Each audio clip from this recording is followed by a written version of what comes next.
नमस्कार, आपका स्वागत है। जय श्री कृष्ण, राधे राधे।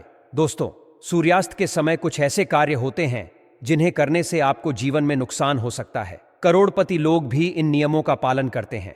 इस लेख में हम आपको उन महत्वपूर्ण बातों के बारे में बताएंगे जिन्हें सूर्यास्त के समय भूलकर भी नहीं करना चाहिए, ताकि आप भविष्य में पछताने से बच सकें।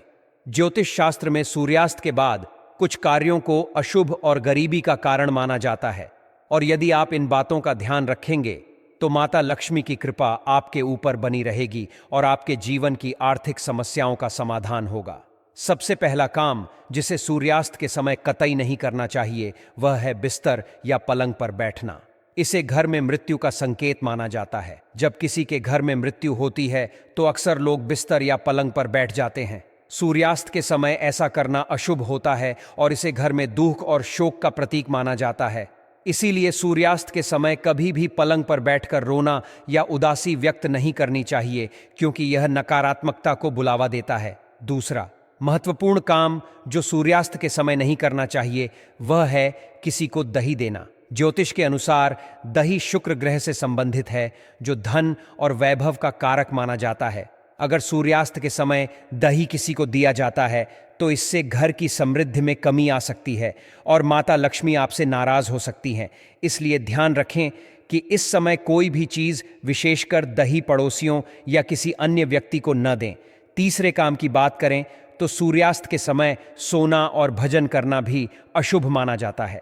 यदि आप इस समय सो जाते हैं तो यह आपके स्वास्थ्य और भाग्य दोनों पर बुरा असर डालता है। ऐसा माना जाता है कि सूर्य के अस्त होते समय यदि व्यक्ति सोता है तो उसका भाग्य भी सो जाता है और जीवन में धन की कमी का सामना करना पड़ सकता है। इसके अलावा कर्ज लेने और देने का काम भी सूर्यास्त के समय नहीं करना चाहिए, क्योंकि यह दुख और आर्थिक तंगी का कारण बनता है। चौथा काम जिसे सूर्यास्त के बाद कतई नहीं करना चाहिए, वह है झाड़ू पोछा करना। यदि आपको आदत है कि आप शाम के बाद अपने घर की सफाई करते हैं तो इसे तुरंत बदल लें। ज्योतिष शास्त्र के अनुसार सूर्यास्त के बाद झाड़ू लगाने से घर की लक्ष्मी चली जाती है और आर्थिक समस्याएं बढ़ सकती हैं। इसीलिए सूरज ढलने से पहले ही घर की सफाई पूरी कर लें, ताकि माता लक्ष्मी की कृपा आप पर बनी रहे और आपके घर में धन की कमी न हो। पांचवां काम जो सूर्यास्त के बाद नहीं करना चाहिए, वह है नाखून और बाल काटना। यह एक आम आदत हो सकती है, लेकिन ज्योतिष शास्त्र के अनुसार ऐसा करने से जीवन में नकारात्मक ऊर्जा का प्रभाव बढ़ता है। सूर्यास्त के बाद नाखून या बाल काटने से धन की हानि हो सकती है और अन्य समस्याओं का सामना करना पड़ सकता है। इसीलिए हमेशा इस बात का ध्यान रखें कि नाखून या बाल कटवाने का काम दिन के समय ही करें। दोस्तों, ये 5 काम सूर्यास्त के बाद करना अशुभ माना जाता है, और यदि आप इन बातों का ध्यान रखेंगे तो न केवल आपकी आर्थिक स्थिति में सुधार होगा, बल्कि आपके घर में सुख, समृद्धि और शांति भी बनी रहेगी। याद रखें, ज्योतिष शास्त्र में इन नियमों का पालन करना जरूरी माना गया है, ताकि नकारात्मकता से बचा जा सके और जीवन में सकारात्मक ऊर्जा बनी रहे। सूर्यास्त के समय को हमेशा से ही बहुत महत्वपूर्ण और संवेदनशील समय माना गया है।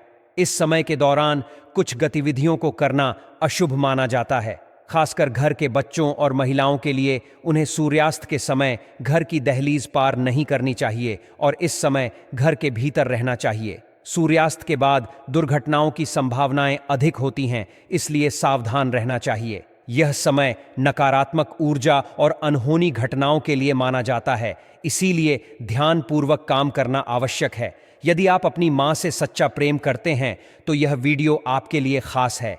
एक लाइक करना मुफ्त है और इससे कोई भी नुकसान नहीं होता, इसलिए एक लाइक देना बनता है। यह एक छोटा कदम है, लेकिन इसका महत्व बहुत बड़ा हो सकता है। सूर्यास्त के बाद तुलसी के पौधे को न छूना और उसमें जल अर्पित करना भी अशुभ माना जाता है। धार्मिक ग्रंथों के अनुसार इस समय पूजा पाठ और घर में दीप जलाना चाहिए। माना जाता है कि अंधकार में नकारात्मक शक्तियां जैसे भूत प्रेत वास करने लगती हैं, इसलिए इस समय सावधानी बरतनी चाहिए और घर में प्रकाश बनाए रखना चाहिए। सूर्यास्त के समय शारीरिक संबंध बनाना भी अशुभ होता है। यह समय समागम के लिए उपयुक्त नहीं माना गया है और यह मान्यता है कि ऐसा करने वाले व्यक्ति को अगले जन्म में बुरा परिणाम भुगतना पड़ता है। माता लक्ष्मी भी ऐसे घरों से दूरी बना लेती हैं, जहां यह नियम नहीं माना जाता। यदि आपके घर में लगातार क्लेश, झगड़े या आर्थिक तंगी हो रही है तो इसका कारण वास्तु दोष हो सकता है। वास्तुशास्त्र के अनुसार घर में 1 या 2 से अधिक चाकू नहीं रखना चाहिए, क्योंकि इससे नकारात्मकता फैलती है और झगड़े बढ़ते हैं। सुबह के समय चाकू या छुरी देखने से दिन भर समस्याओं का सामना करना पड़ सकता है। घर में कांटेदार पौधे जैसे नागफनी भी अशुभ माने जाते हैं। इन पौधों से नकारात्मकता और अशांति बढ़ती है। नागफनी का पौधा रेगिस्तान में होता है, जहां कोई जीवन नहीं होता, इसलिए इसे घर में रखना अशुभ माना गया है। इसके कारण घर वीरान हो सकता है और परिवार में आपसी झगड़े हो सकते हैं। मासिक धर्म के दौरान पेड़ पौधों में पानी डालना भी अशुभ माना गया है। खासकर तुलसी में इस समय महिला को आराम करना चाहिए और पौधों से दूरी बनानी चाहिए। यदि आप घर से नकारात्मकता को दूर करना चाहते हैं तो नियमित रूप से पूजा पाठ करें, घर में दीप जलाएं और हफ्ते में 1 बार तुलसी का पत्ता खाएं। यदि आप इसे सीधे नहीं खा सकते तो चाय में डालकर सेवन करें। इससे आपके स्वास्थ्य में सुधार होगा और धन की कमी नहीं होगी। घर में टूटे फूटे पत्थर, टूटी हुई खाट, पुराने बर्तन या कांच के टुकड़े रखना भी वास्तुशास्त्र के अनुसार अशुभ है। ये चीजें नकारात्मक ऊर्जा को आकर्षित करती हैं और घर में झगड़े को बढ़ावा देती हैं। टूटे हुए आईने, बंद पड़ी घड़ियों को भी हटाना चाहिए, क्योंकि ये दुर्भाग्य को आमंत्रित करती है। मकड़ी के जाले भी अशुभ माने जाते हैं। मकड़ी के जाले संकेत देते हैं कि आपके घर में माता लक्ष्मी का वास नहीं है और बुरी आत्माएं आपके घर में प्रवेश कर चुकी हैं। मकड़ी के जाले घर में मुसीबत को आकर्षित करते हैं, इसलिए इन्हें तुरंत हटा देना चाहिए। धीरेन्द्र शास्त्री जी के अनुसार घर में इन छोटे छोटे बदलावों से आप नकारात्मक ऊर्जा से बच सकते हैं और अपने घर को समृद्धि की ओर ले जा सकते हैं। दोस्तों, अगर आपके घर में मेहंदी का पेड़ लगा है तो इसे तुरंत घर से बाहर निकाल दें, क्योंकि यह वास्तु के अनुसार घर के अंदर शुभ नहीं माना जाता। इसके साथ ही अमरूद का पेड़ भी घर में नहीं होना चाहिए। अगर आपके घर में कोई अत्यधिक खुशबूदार पौधा लगा हुआ है तो इसे भी घर से बाहर निकाल दें, क्योंकि इससे नकारात्मक ऊर्जा घर की ओर आकर्षित होती है। भूत प्रेत और अन्य नकारात्मक शक्तियां विशेष रूप से खुशबूदार पौधों की ओर आकर्षित होती हैं, इसलिए इन्हें घर के बाहर लगाना बेहतर होता है। पीपल और बरगद के पेड़ भी घर के अंदर नहीं लगाए जाने चाहिए, क्योंकि इन्हें भी शुभ नहीं माना जाता। अगर आपके घर में कहीं भी पीपल का पौधा उग आया है तो उसे तुरंत हटा देना चाहिए। पूजा पाठ करके उसे किसी बहते हुए पानी में विसर्जित कर दें या जमीन में गाड़ दें, अन्यथा यह आपके घर की आर्थिक स्थिति को प्रभावित कर सकता है और आपके घर में अस्थिरता ला सकता है। घर में सूखी तुलसी भी नहीं रखनी चाहिए। अगर तुलसी का पौधा सूख गया है तो उसे बहते हुए पानी में विसर्जित कर दें या मिट्टी में दबा दें। इसी तरह घर में केले का बड़ा पौधा नहीं लगाना चाहिए, क्योंकि इससे भी नकारात्मक शक्तियां क्रोधित हो सकती हैं। हालांकि केले के पौधे की पूजा करना शुभ माना जाता है, लेकिन इसे बहुत बड़ा नहीं होने देना चाहिए। अब बात करते हैं रसोई घर की। दोस्तों, रात को झूठे बर्तन छोड़ने से भी घर में नकारात्मक ऊर्जा उत्पन्न होती है।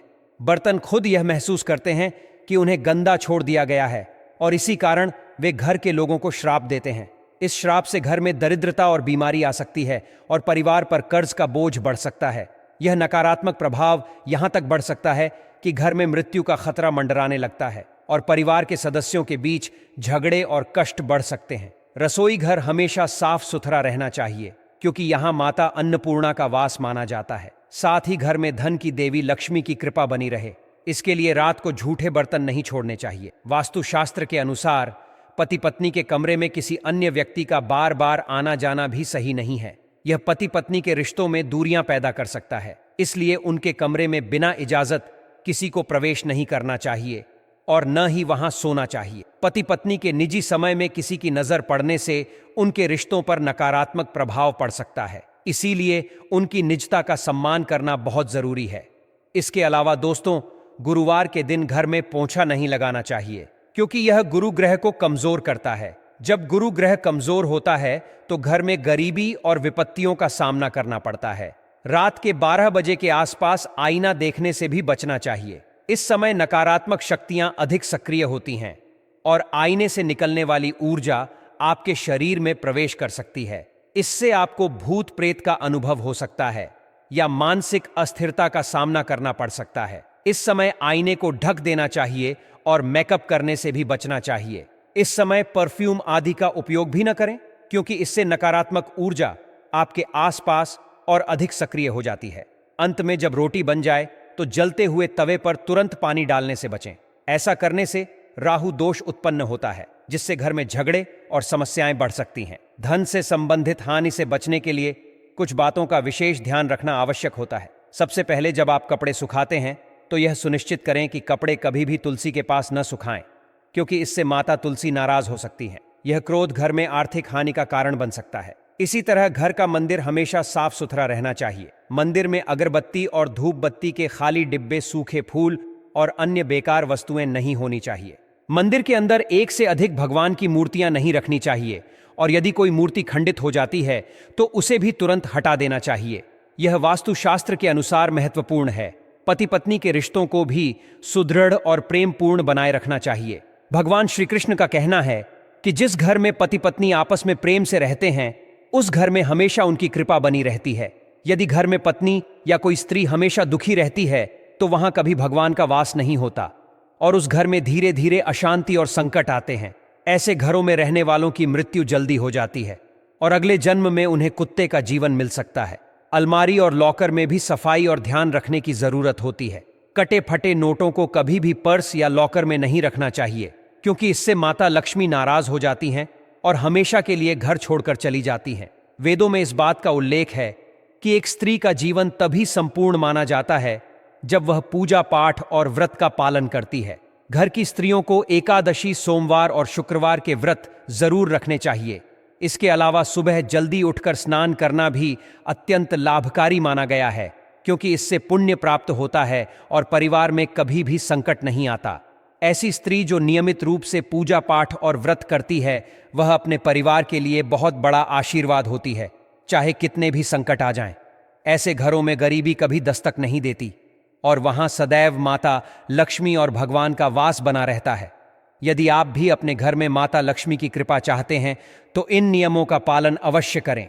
यदि आप इस बात से सहमत हैं और माता लक्ष्मी को अपने घर बुलाना चाहते हैं तो इस पोस्ट को लाइक करें और कमेंट बॉक्स में जय माता लक्ष्मी अवश्य लिखें। धन्यवाद।